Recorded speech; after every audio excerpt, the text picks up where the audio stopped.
Merci, Monsieur le Président. Je me lève pour prendre parole au sujet du projet de loi C-19, la loi d'exécution du budget de 2022, numéro 1.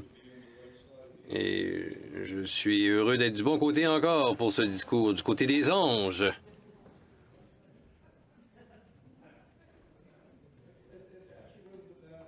Non, mais non, c'est pas une mauvaise expérience, Sénateur Gould, de voter là, du même côté que vous. Ça devrait arriver plus souvent.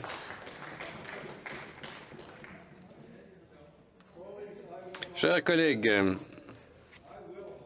je ne vais pas prendre trop de votre temps, je vous l'assure. La sénatrice Marshall nous a donné un excellent aperçu des nombreux problèmes de ce projet de loi dans son discours incendiaire d'hier, un discours excellent. Et il y a beaucoup de problèmes, oui. Je pense qu'elle les a tous soulignés. Merci, la sénatrice Marshall. Elle dit qu'il y en a encore d'autres problèmes. Ben oui, elle aurait dû me le dire, j'aurais pu vous en nommer d'autres. Mais je veux prendre quelques instants pour attirer votre attention sur une observation importante.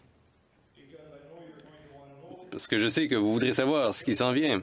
Le projet de loi sur lequel nous nous apprêtons à voter est un exemple frappant de l'incompétence dont ce gouvernement fait preuve depuis 7 ans. Vous l'avez peut-être manqué dans le feu de l'action récemment, mais cette loi nous est parvenue de l'autre endroit après avoir été amendée à 64 endroits différents, y compris la suppression de 51 articles. C'est sans précédent pour une loi d'exécution du budget. Il s'agit d'un projet de loi omnibus de 440 pages qui regorge de nombreuses mesures qui ne devraient jamais se retrouver dans une loi de mise en œuvre du budget, comme l'ont fait d'ailleurs remarquer bon nombre de sénateurs. Pendant un certain temps, ce gouvernement a pu utiliser la COVID comme une sorte de carte frimée. Leurs affirmations répétées selon lesquelles ils avaient besoin de faire passer des lois à la hâte, sans contrôle ni études adéquats, ont été faites dans l'ombre d'une pandémie et les parlementaires n'avaient guère d'autre choix que de s'y conformer au nom de la santé publique et de la stabilité économique. Mais, chers collègues, cette époque est révolue. Le gouvernement ne peut plus se protéger de sa propre incompétence en prétendant que c'est à cause de la pandémie. La crise qui a consisté à se démener pour élaborer une politique, ou des politiques plutôt, au milieu d'une pandémie mondiale imprévue est derrière nous. Et pourtant, la seule preuve que ce gouvernement ait réussi à passer à autre chose est le fait qu'il a ajouté le chaos à son incompétence. Où que l'on regarde, dans toutes les directions, on voit aujourd'hui le gouvernement se démener pour contenir les conséquences de son incompétence qui éclate à travers les fissures comme un barrage sur le point de céder. Aux affaires étrangères, chers collègues, nous avons une ministre dont le ministère pense que c'est une bonne idée d'envoyer un représentant à une fête à l'ambassade de Russie. Alors que les obus russes bombardent des quartiers résidentiels en Ukraine, tuant des femmes et des enfants, perturbant l'approvisionnement alimentaire mondial et menaçant la paix mondiale, la chef adjointe du protocole de la ministre Joly, Yasmin Heinbecker, s'est jointe aux festivités à l'ambassade. Incompétence. À Immigration, Réfugiés, Citoyenneté Canada, il y a un arriéré de plus de 2,2 millions de demandes d'immigration et le ministre Fraser n'a aucune idée de la façon de régler cet arriéré. Aucune idée.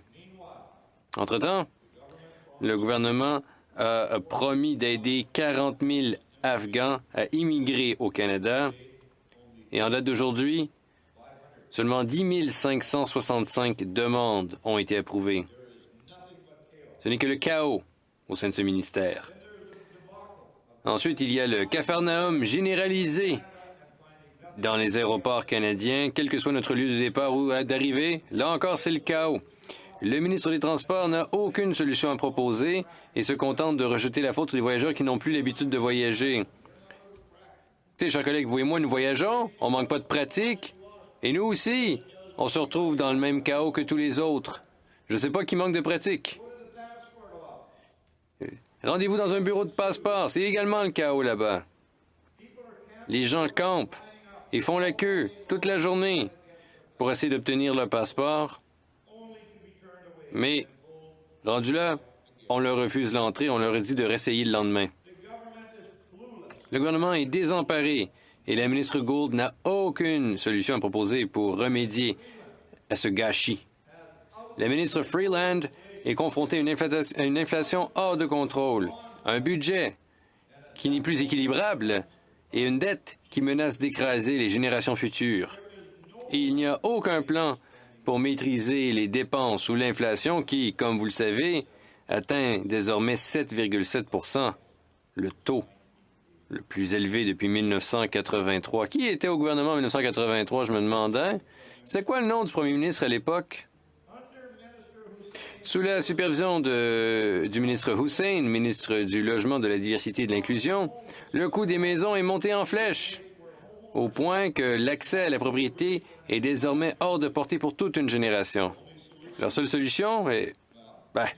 eh bien, ils n'ont qu'une solution. Encore une fois, le chaos règne. Entre-temps, le ministre Guilbeault a publié de nouveaux objectifs en matière d'émissions. Tout le monde sait que le gouvernement n'atteindra jamais ces objectifs, des objectifs que les médias ont décrits comme reposant sur des espoirs et des miracles. Le ministre Mendocino, dont le nez allonge tous les jours, se démène pour expliquer pourquoi il a trompé les Canadiens en affirmant que les forces policières ont demandé au gouvernement d'invoquer la loi sur les urgences. Et le ministre Blair, chers collègues, lui aussi patine aussi vite qu'il peut pour expliquer pourquoi la commissaire Lucky a promis d'utiliser la tuerie de masse en Nouvelle-Écosse pour faire avancer la politique du gouvernement libéral. Le ministre Rodriguez essaie de faire ce que personne dans aucun autre pays démocratique n'a essayé de faire, contrôler l'Internet. Tandis que le ministre Sagen essaye simplement d'être le premier dans la file d'attente aux aéroports. Voilà ce que ce gouvernement nous a apporté au cours de cette session. Incompétence et chaos. Et au milieu de tout cela, dans les derniers jours de la séance, le premier ministre montre l'exemple en s'envolant vers un pays lointain. Personne ne sait où. Aucun sens des responsabilités. Aucun sens de l'urgence. Aucun sens du tout. Juste de l'incompétence. On joue du violon pendant que Ottawa brûle. Qu'est-ce qu'ils ont fait aujourd'hui? Qu'est-ce qu'ils ont à faire avant de quitter pour l'été? Présenter une autre motion sur les séances hybrides parce qu'il y a peut-être une autre pandémie qui nous guette. Ça a tellement bien fonctionné, on va en faire une autre. Ajoutons 2 ou 3 milliers de milliards à la dette. Chers collègues, nous sommes sur le point de voter sur le projet de loi C-19. Ce projet de loi ne mérite pas votre soutien, ni notre soutien. Toutefois, il y a quand même un peu d'espoir. Il y a de l'espoir. Le Parti conservateur du Canada aura une course à la chefferie qui culminera le 20 septembre. 700 000 membres. Nous allons élire un nouveau chambre. Le Sauveur s'en vient. Attendons. Attendons, il sera là. D'ici là, par contre, faisons ce qu'il nous incombe de faire. Il faut prendre ce budget, le jeter aux poubelles et montrer au premier ministre. Nous sommes indépendants, chacun d'entre nous. Nous sommes indépendants.